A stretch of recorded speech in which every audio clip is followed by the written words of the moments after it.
Thanks. So thank you so much. It's a great pleasure to be speaking here, and thanks for the invitation to talk. So the title of my talk is Free Transport. Voiculescu invented free probability theory, and I think, he came from Romania, right? So where there were interesting things happening at various moments, right? So I think there's a lot of things in free probability that just uncontestably is fundable, like, things like free transport. Can't argue with that, right? Transport for free. Just to advertise, I had a grad student that did free transport without a trace, which also piqued interest. In any case, of course, this is completely useless for the purpose of free transport, so I mean, in the ordinary sense. The other joke that, if there's any Romanians in the audience, I'm told you will recognize, is that the start of the talk, I'll start at H. B. Hilbert space. The joke is that this is how, after a big earthquake in Romania, they had some kind of a work group on how to deal with earthquakes, and it apparently was, when mathematicians started, that was their beginning of how to approach earthquakes. All right, jokes aside. So I want to first discuss this beyond Voiculescu this extension of the Wasserstein distance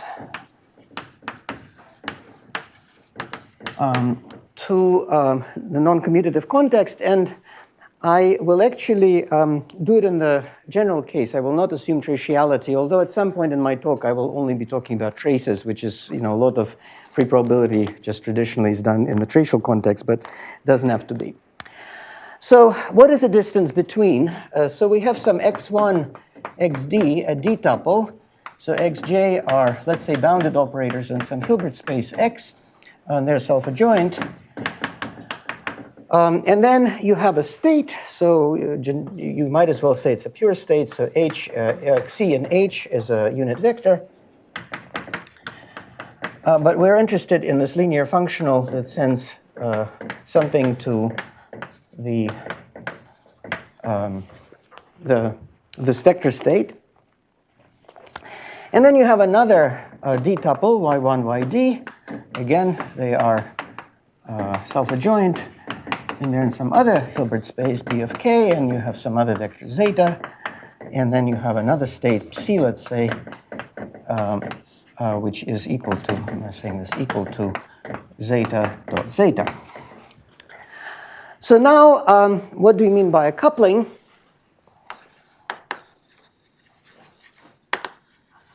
We want some even larger Hilbert space.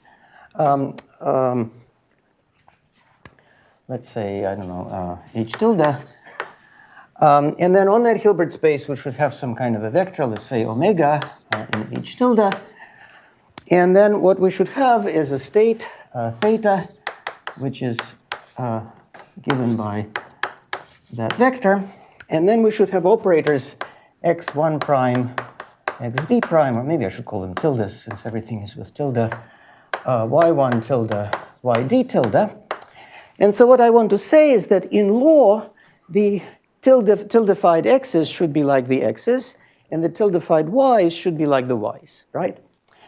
So to say this, I will insist that the law of x1 xd should be the same as the law of x1 xd, and similarly for the y's. But I'm writing this, but I have not defined what this means. So meaning that, there are various ways to say it. One is that if I take any test function, any non-commutative measurable function of x1, xd, whatever that is, it should have the same expectation when evaluated on these guys, and the expectation taken under phi, as if we'd done it here. But the set of such functions, the algebra of such function, is known as the von Neumann algebra generated by x1, xd. So there's a natural object, the von Neumann algebra generated by x1, xd. This is simply, you look at the star algebra generated by x1, xd in B of h, and you throw in the unit, and you take the closure, let's say in the weak operator topology or strong operator topology, doesn't matter. And similarly, you have the von Neumann algebra generated by 1, y, y, z. And so what you insist is that the Neumann algebra of x1, xd must embed into the Neumann algebra generated by the x tildes.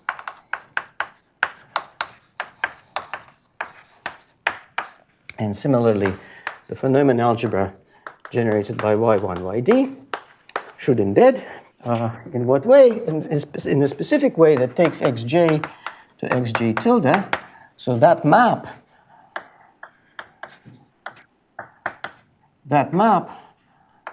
should extend to a Neumann algebra isomorphism. Okay?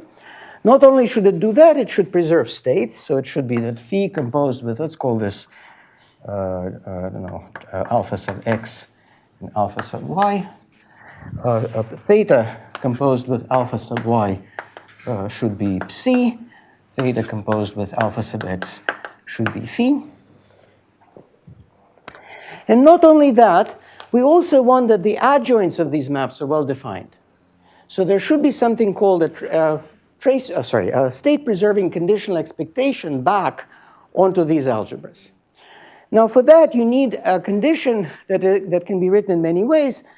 Those of you who are familiar with the modular groups and the KMS condition, it's just the following condition, that if you take the modular group of the state on the big algebra, that should restrict to the image of the smaller algebra, and it should equal to the modular group of phi. Okay? So in particular, that subalgebra should be globally invariant under the modular group here. That's equivalent by a theorem of, I think, Takesaki, that there is a conditional expectation back. And same for theta and psi. Okay? So that's what you mean by coupling, a joint way to coexist in a larger Neumann algebra so that all the projections make sense. All right, so now what is a cost function? Well, you need some expression that, given this 2D tuple in a coupling that produces a number.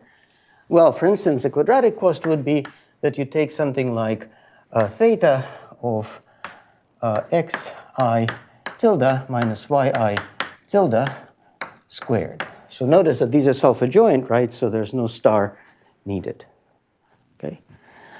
For fans of modular groups, you can do a different one. You can, for instance, do something like theta of sigma. I think the right thing is what sigma, what is it? I over 4, I think, right? Sigma negative I over 4 of xi tilde minus yi tilde. Actually, yeah, star, something like that, if you really want to. That's another option that you like. But anyways, whichever one you choose, you can choose one. It's some kind of a quadratic expression. And now the distance between the x1, xd and y1, yd, this is just the inf over couplings over cost. Okay, so this is a static picture. And a little pleasant theorem is that this dw is a metric, and so there are no problems. The distance to yourself is 0. There's a triangle inequality. It's symmetric. All the goodies. Okay. So this was written for the tracial case by Bian and Voiculescu, but it's a very mild observation that what they do works perfectly well in the non-tracial context as well. If you're a fan of completely positive maps, you notice that there is a completely positive map here. The completely positive map is simply, for example, alpha y star composed with alpha x. So I embed into the larger algebra, and then I project down. And so my assumptions guarantee that this actually makes sense. Now, this is not an arbitrary completely positive map. It's what's called a factorizable completely positive map.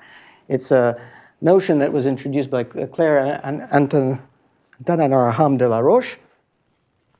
And it just means this, that it can be written as such a factorization. Not all unital state-preserving, whatever, completely positive maps are factorizable. It's a result of Hagrup and Mushat in the more general cases and earlier results by others that gave examples.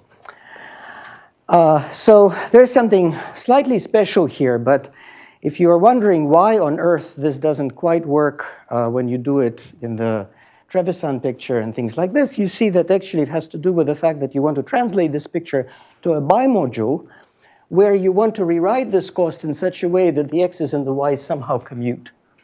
And then all the pain comes from how do you multiply on the right by y, and what on earth are you doing? And that's what makes things delicate. Okay, but if you don't want that, then everything works fine. Now, let me move on to free probability, but I haven't completely abandoned this because I want to give you a short indication as to why the triangle inequality holds. By the way, it's clear why the distance to yourself is 0, right? What do you take as your optimal map of coupling? Well, you just take the x's to be the x's and the y's to be the x's, right? And the bigger Hilbert space to be your original Hilbert space. So everything just lives on that one thing, right? And in that case, this distance is just on the nose 0 because the x's and the y's are just equal, right? I forgot about it, but you're minimizing over h tilde as well? Yeah. So I'm really minimizing, over this setup. Well, really, I'm minimizing. This is if you want one box to minimize over, that's what I'm minimizing over. So there's a theta here, there's a phi, and a psi. These are the so the input data is a von Neumann algebra with a state with a d-tuple, another von Neumann algebra with a state with a d-tuple, and then the coupling is a larger von Neumann algebra that contains them both in certain ways with a state and then some compatibility. But then in the definition of the distance, you're minimizing over all the possible extensions. Correct. Correct. And by the way, even if this is a matrix algebra and that is a matrix algebra, this could be horrendously large. And as you'll see in a second, for the triangle inequality, you're forced immediately to go outside anything finite dimensional if you want finite. So, that's why, people in quantum information are not silly, right? They, of course, want to stay within a certain class of things, and that's why they do it. But why is it clear that the infimum is not just identically 0? What do you mean identically 0? Well, you're minimizing over an uncontrolled. It could be smaller and smaller and smaller. Oh, no. So by the way, you can check that always the infimum is attained. There are various ways to do this, but one easy way is just to rewrite this whole thing. Well, there's let's say, for instance, in the tracial case, it's very easy because such a thing can be described by a single state on a C-star algebra. And then you're optimizing over a state space which has a weak star topology and is therefore, some ball is compact. Here it's a little bit more delicate because you have also this condition. So in the tracial case, there's a minimizer. No, there's always a minimizer. I'm just saying in the tracial case, it's a little easier to see because there's extra conditions here. But actually, in general, it's easy to see because there's what's called an ultra-power construction, which allows you to take ultra-powers of such things, which gives you ways of taking limits. And everything is fine, but you have to be a bit careful in the non-tracial case. This is, for instance, Ocneanu has a construction of that, which can be repurposed in this case. But there's always a limit, and the limit cannot be too small because, for instance, let's say the variance of x's and y's would be different, in which case it's just non-zero. Yeah. And by the way, there's always one. For instance, you can take a tensor product. So this is an infimum over a non-empty set. Okay. So now free probability theory.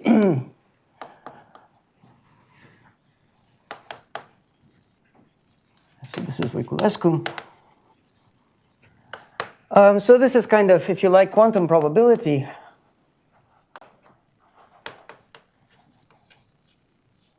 And that means looking at these von Neumann algebras with states and observables being operators in this von Neumann algebra, plus a new notion of independence.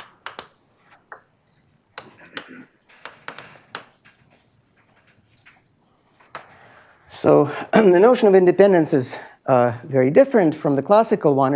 It is very anti-commutative.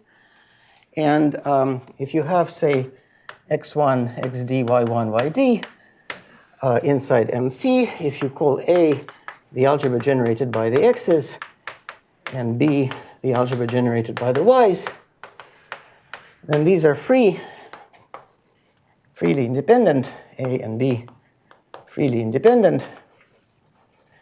That means some kind of a weird condition that if I multiply elements from different algebras, so here AJ's are in A and the BJ's are in B, that such a product would always have expectation 0 if the expectation of each I, AJ, and the expectation of each BJ equals to 0. And you don't have to start and end with a B. I mean, you could allow A1 and or BK to be 1, right? So that you can start with an A and end with an A, or you can start with a B and end with a B, or start with a B and end with an A, and so on. Yeah. So if you've never seen this before, if you look at this equation, that phi of A1, B1 is 0, provided that phi of A1 and phi of B1 is 0, this is just what you require for classical independence, actually. It's equivalent to that. But here, because things do not commute, there are much more complicated rules. You have to be able to evaluate much longer products. OK, now in this realm of free probability, there are various constructions that you can do to make things free. And in particular, there is something called an amalgamated free product. And I did not quite explain that, but somehow there's also an analog for sort of conditional free independence, also known as freeness with amalgamation.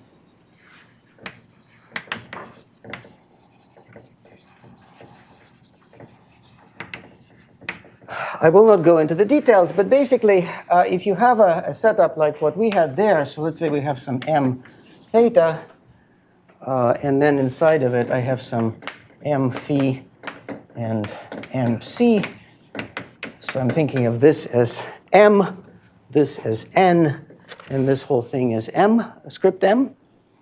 And if there are these inclusions, alpha x, alpha y, and then there are maps backwards, alpha x star, alpha y star. And then if you have another one like this, let's say n, I don't know, n ran out of Greek letters early in the talk, tilde, let's say. And here I have another copy of this nc going into, I don't know, alpha beta, let's say beta x, and beta x star. And then I have another one like this. P. Oh boy. Somebody help me out. Omega. Okay. So I have beta y and star and beta y. Then there is a way to create what's called a free product with amalgamation over this n. With n, sorry. And this will have, again, a copy of m phi and a copy of p omega. And then there will be a common copy of n inside. So it's possible to kind of patch together things in a way. And once you see that, then this triangle inequality follows rather easily. So that's kind of the secret weapon that you need. And these free products tend to be very big. So for instance, if you start with things like matrix algebras, it can quickly go wild. So just to confirm, so this would be equivalent of unity flats, right? Yes, yes, exactly. So this would be the equivalent of, so in the classical case, this would be like a fibered product of probability space or whatever you want to call it. Exactly. Well, it's analog of it. It's not equivalent. It's analog of it, right? Because here, this algebra is always non-commutative, unless trivialities happen. Yeah, maybe one last comment. So it turns out that in this particular setup, there is no quantum advantage. Meaning to say that if it so happens that the x's themselves, that your given x's, commute among each other, and the given y's commute among each other, then being able to put them together in a way that they don't commute is not an advantage. At least in the I think I'm saying it right. At least in the tracial case, that's for sure true, and I think in the non-tracial case also. This is true in the non-tracial case. Yeah. Because if you have these embedding this expectation, yeah, that's right. Because the centralizers are fine. Yeah, they're in the centralizer. You're right. So, anyways, the point is there because of this condition. So yeah. So even in the non-tracial case, there's no advantage to doing it like this. And so, in fact, the distance you get is the classical Wasserstein distance because when you write, I forgot to say, but when you have a von Neumann algebra that's abelian, that's just saying a classical measure space. So there's nothing. If you insist that everything here be abelian, you just get on the nodes the classical definition. All right, now. A short question. Yes. You said it maybe, but it's in this product. You take two commutative, n and eta are abelian. Is the free product non-abelian? Yes, it's absolutely non-abelian. Yeah. Right. But you know, when you put this together, there's no reason to expect that this be optimal. Right. So I mean, this is just some crazy construction. Any other questions? Oh, by the way, there's one more thing maybe that's worth stating. You can see when, so in the classical case, there's a very easy way of seeing in this way when the map between x's and the y's is, if you like, of Monge type or of Brenier type. In other words, it's given by an actual transformation that moves x's into y's. Well, in the classical case, it's just saying that these guys here generate the same sigma algebra as the coupling, right? And also the other ones generate the same sigma algebra as the coupling, right? That's saying that the x's and y's are functions of each other. So we could say that this is of Brenier type, of Monge or Brenier, whatever you want to call it. Maybe you should call it just a French type, I don't know.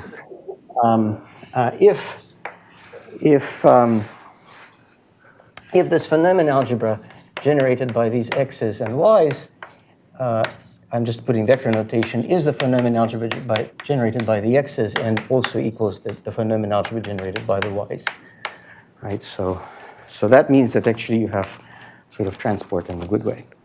Now, this is actually interesting from the von Neumann algebra point of view because for us, unlike in the classical case, the isomorphism between von Neumann algebras is a non-trivial statement. So actually being able to prove that you have a kind of a French isomorphism, French coupling, whatever you want to call it, is good for you because you immediately get some interesting consequence in von Neumann algebra.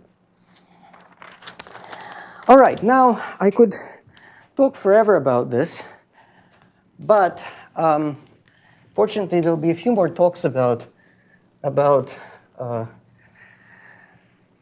free transport and things around that. So, for example, there is a dual version,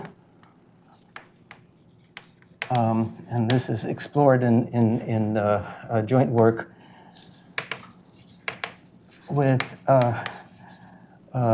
Wilfred Gangbo, David Jekyll,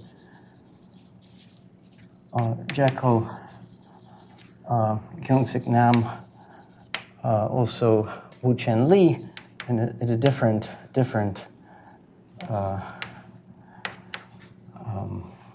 paper. And then there's also a kind of a control version. So sort of looking at optimal control problems in this setting. This is recent work of Wilfred Gangbo, David Jekyll, Kyung-Sik Nam, and Aaron Palmer, right? There's also earlier work on things to do with things a little bit around that by Guionnet and Figali related to limits of optimal transport for random matrix theories and so forth. So there's a lot of theory that actually exists, so I cannot talk about all of this. But what I want to talk about is things around the transportation cost inequality, right? So it's the inequality between Wasserstein distance to a Gaussian object and kind of relative entropy. This has its roots in work of Bian Voiculescu. In fact, the same paper that introduced this distance, they did the one variable version of that, so in case you have only one variable. But also there were other works. I think Ueda had some work, Jan Dabrowski, and I think David Jekyll also had some contributions to that, etc. So there's kind of a long story. So let me say a few words about what that is about and finally get to what I wanted to say. So the starting point towards this kind of thing is the notion of Fisher information, free Fisher information. This is due to Voiculescu. So this is the analog of classical Fisher information. And the classical Fisher information, I think it's denoted by I. And the situation is that you have some number of variables, x1, classical random variables, x1, xd. They're all real-valued random variables, and they have some joint distribution, which is rho x1, xd, dx1, dxd. This is their joint distribution, right? And so you define this to be at the L2 norm of some function j. So some j sub k, let's say, in L2 of rho k from 1 to d. And what is this function jk? Well, this is simply the kth derivative of the logarithm of the density. So what makes this function special? Well, there's a kind of an integration by parts formula that defines it. Namely, if you integrate some function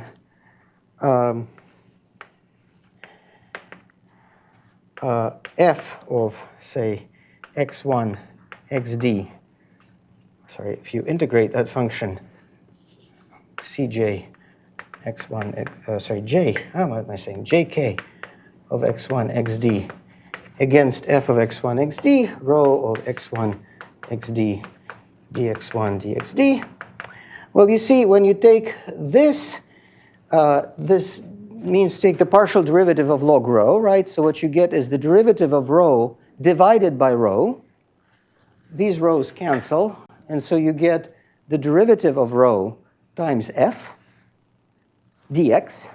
And then you integrate by parts, and so what you get back is just the integral of the jth derivative, the kth derivative of f against rho dx, right? So this is the integration by parts formula that you have. Well, in free probability, there's a similar integration by parts formula that governs free Fisher information. So the difference is what kind of a derivative you do. So there's this Voiculescu free difference quotient.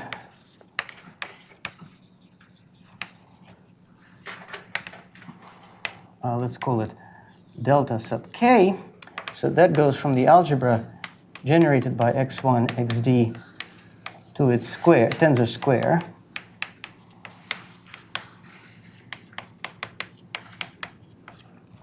And the definition of it is the following. If p is a monomial, so xi1, xik, then, or xir, then the derivative of this p is simply the sum over all ways to decompose p as a product of something with xk in the middle.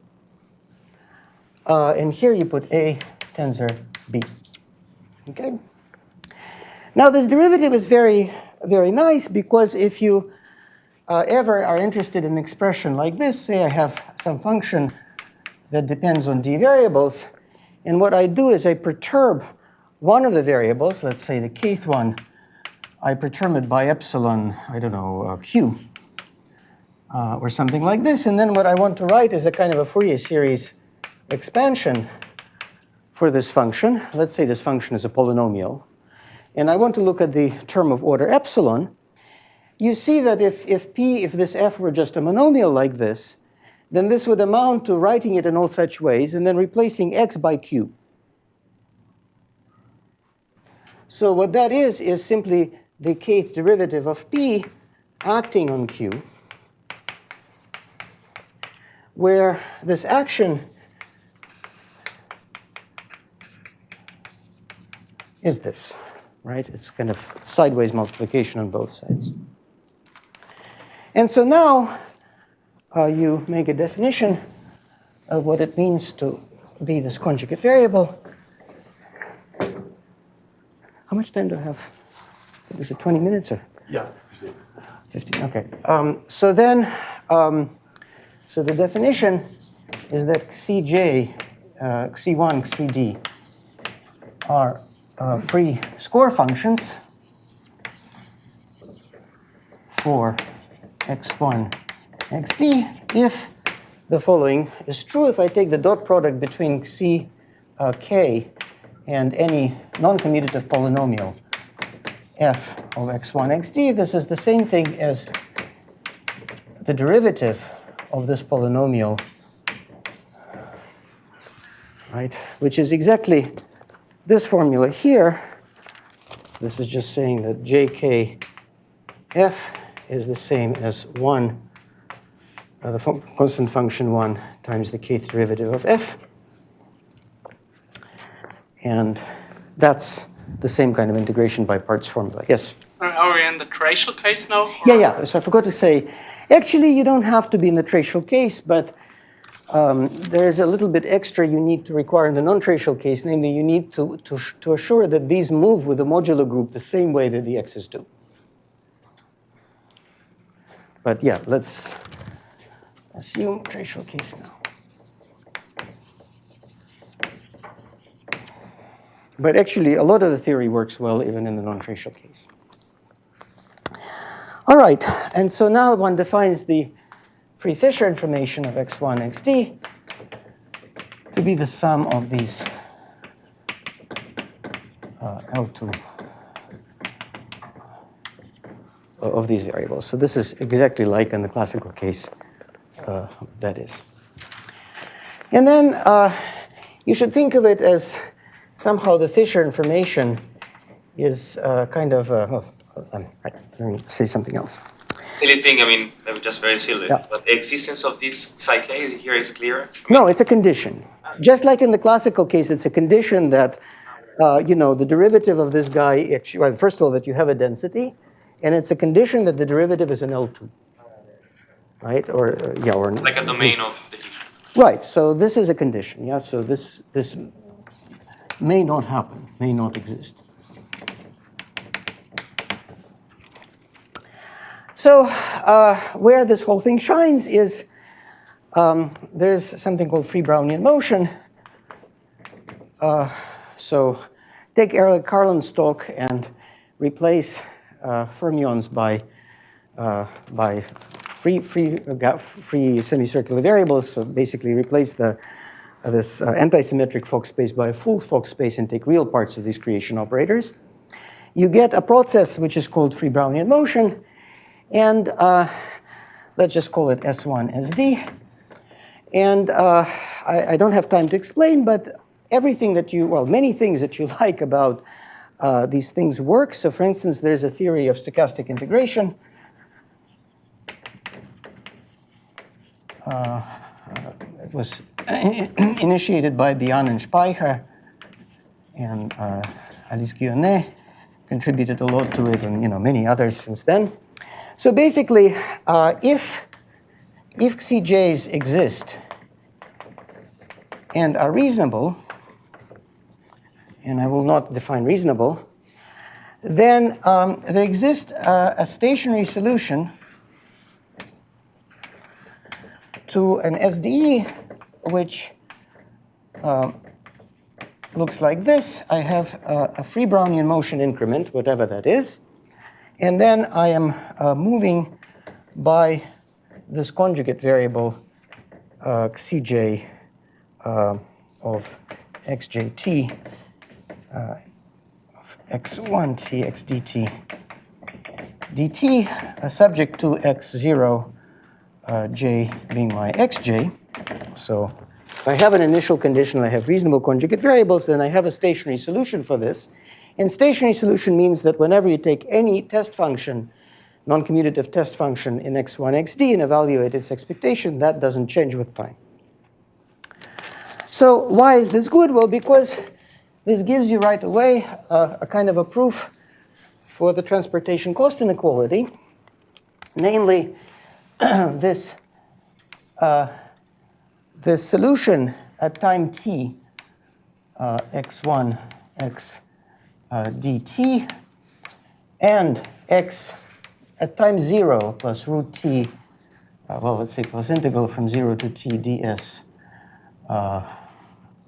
x1 at time 0 from ds1 xd at time 0 plus the integral from 0 to t dsd. This guy is a coupling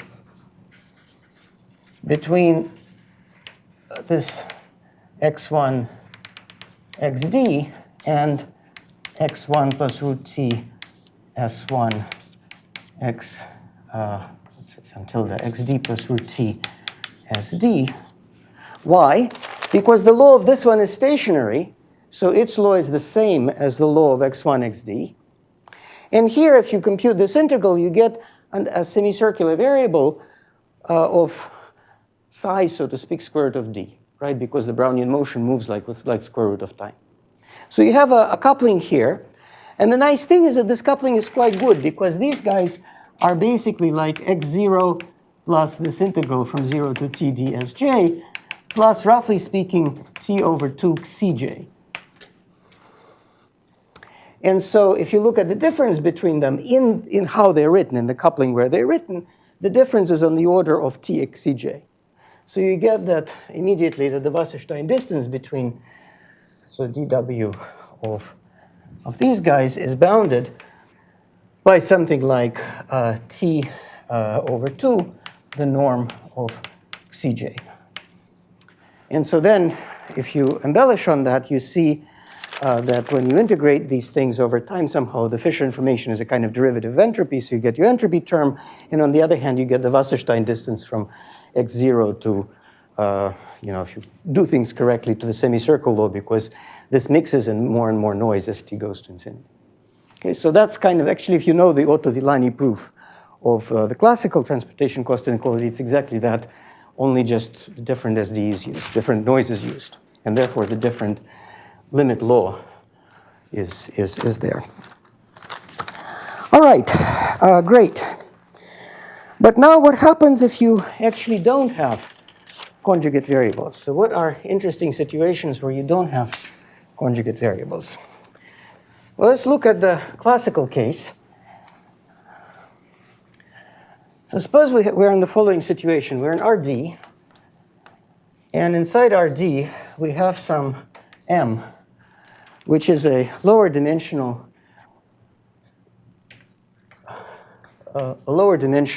set. Yeah, perfect. And it has some kind of a measure. So two examples are to keep in mind.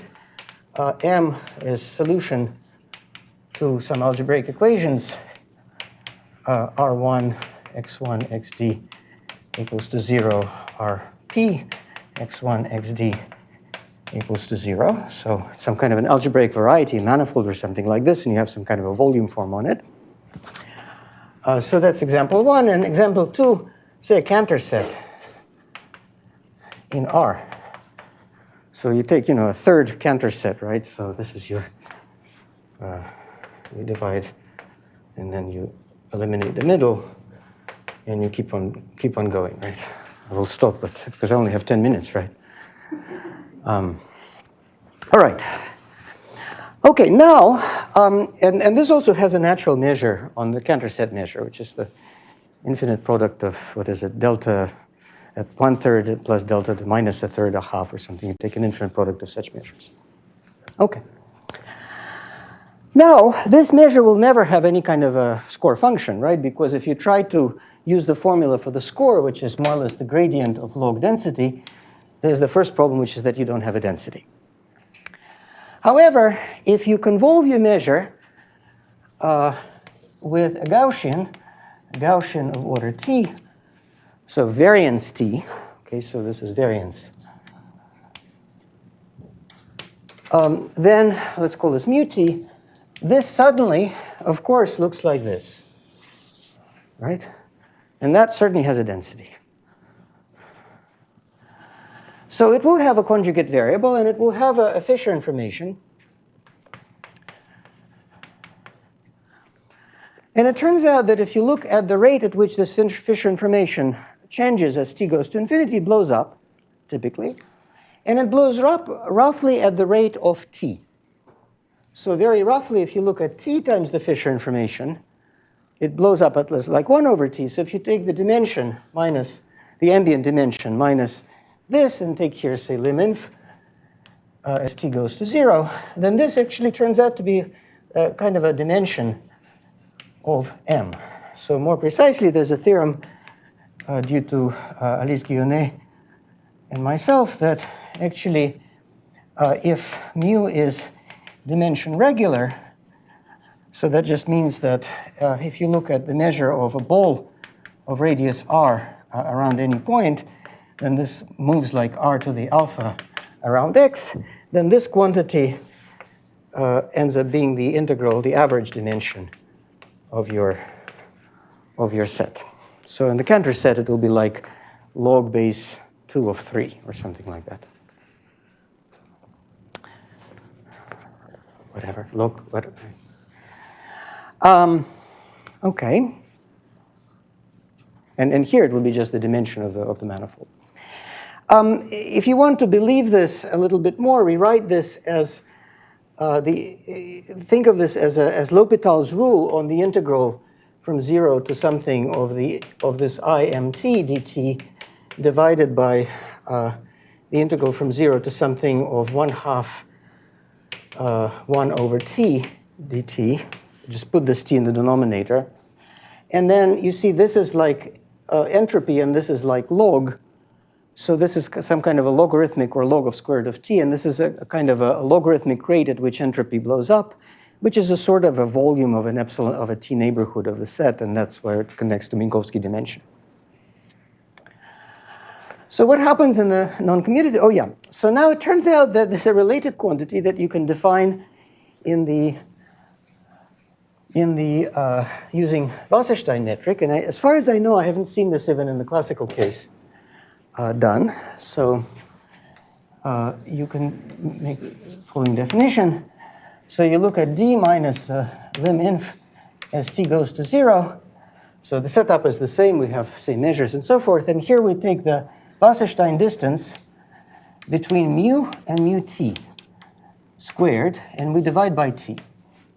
So this mu t is the regularized measure. We've put in some Gaussian noise.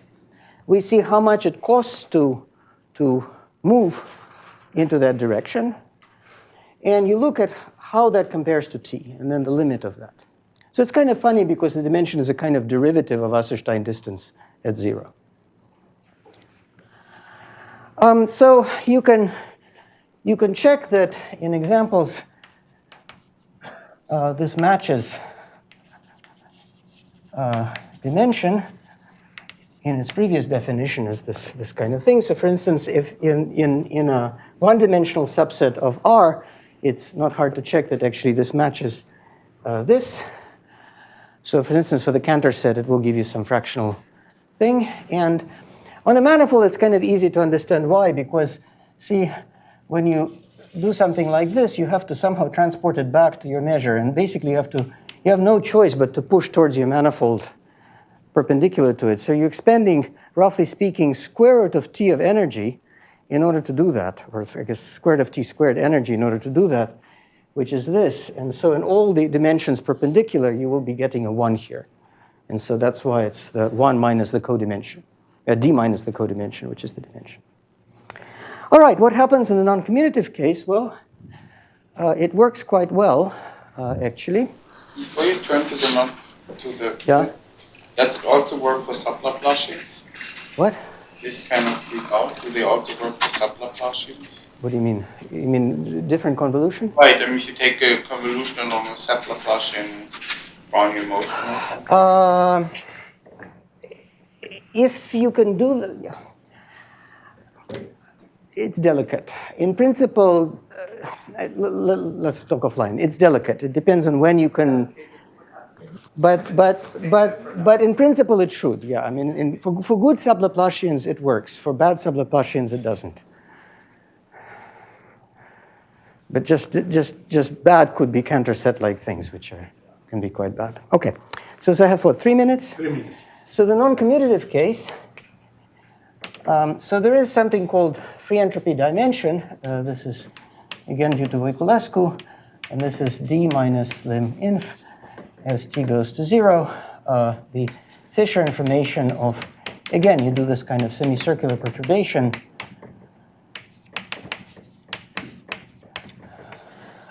Multiplied by t. And then there's the competitor, which is this new dimension, let's call it, I don't know, d, which is, or d beyond Voiculescu-Wasserstein or something, which is d minus the lim inf as t goes to 0. And here I put this beyond Voiculescu distance between my perturbed S tuple and my unperturbed S tuple. I square it divided by t. Here a lot less is known about its properties, but the one case where I could prove something is in the case of sort of this manifold. Only what is this manifold? So a case of a discrete group. So how is a discrete group a manifold? Well, a discrete group has generators, say G1, GD. And then they may have some relations, right? So in the group, there may be some relations between generators. So may have some algebraic relations, which usually are written in the group as equal identity, but subtract identity, make them 0. Rk of G1, GD equals to 0. So this is the group defined by saying it's everything generated by G1, GD subject to these relations. So think of it as a kind of a non-commutative manifold. Rd is replaced by kind of a free group where you have everything, right? And then you have the subset, whatever that means, of things where the relations are satisfied. So in this case, you can actually compute what this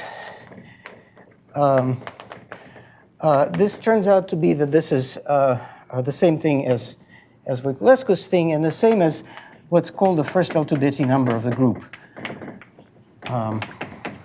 essentially. I won't tell you what that is, but it's something that depends only on the group. It's something that measures kind of a tangent space to the group in some abstract way. It turns out that this space can be described as, from these you create some kind of some kind of a matrix in the group algebra.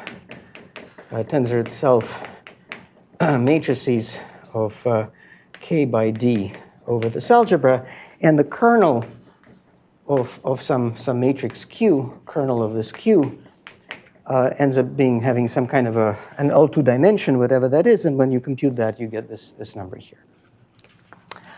So maybe in 1 second, I want to tell you how to do this. So the upper estimate is more or less the Otto-Villani type stuff. You create couplings, and you see, you can always, rather than doing this, you can always add some, well, for instance, if you do this, things don't change because, see, the distance between x and this is of order t, right? So by triangle inequality, you've messed things up by order t, but since you're squaring, which I just erased, since you're squaring, order t becomes like t squared, so it gets killed, right? So in other words, you can always be in a regularized regime where everything exists. And then you can do Otto Villani type things to give you an upper estimate, to give you a coupling that bounds the distance from above. So that's easy. How do you bound the distance from below, especially given that the dual problem is a bit icky in this case in general? Well, it turns out that you do the following trick. Suppose I know that some function like this r of my variables x1, xd happens to be 0. Then I can evaluate this r at my perturbed variables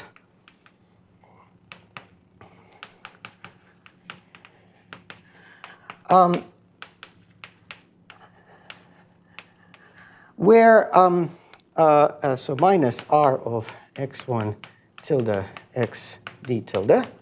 So what am I doing here? I'm taking the optimal coupling between my perturbed x's and the unperturbed x's. So this is in the optimal coupling. I'm writing this expression. And I'm subtracting in the optimal coupling. Well, this is just 0, right? Because the tildefied x's have the same law as the x's, and on the x's this vanishes. So it will vanish in law anywhere. So I can compute this thing here in L2. And what I can say is that this is bounded from above by the Lipschitz norm of a kind of a derivative of r. Lipschitz norm from L2 to L2. Lipschitz of the derivative. Say again? Lipschitz. Of r, I'm sorry. The Lipschitz norm of r, right? Because I'm evaluating r in two different, right? I have one argument and another argument to it, and I'm subtracting this r, sorry, this should not be there. Minus, this is what I meant, sorry. Right. So, sorry. So I'm saying that I'm comparing the value of r at the perturbed variables and the unperturbed variables, right? And, well, what can I do? I can say that this is the Lipschitz norm times the L2 distance between these variables. But this L2 distance is the Wasserstein distance because we're on the optimal coupling. Times the Wasserstein between, well, x and plus root TD and x, right? So that's the estimate from above. Now, on the other hand, I can evaluate this on the nose. This is just 0. And this I can do Taylor expansion. And when I do Taylor expansion, this is my derivative of r in the sense I described before, the jth derivative of r, times the perturbation, right? To first order, right? This is to order square root of t, right? Right, because I'm just perturbing. This is just 0, right? So, and the value if t is 0, the value is 0.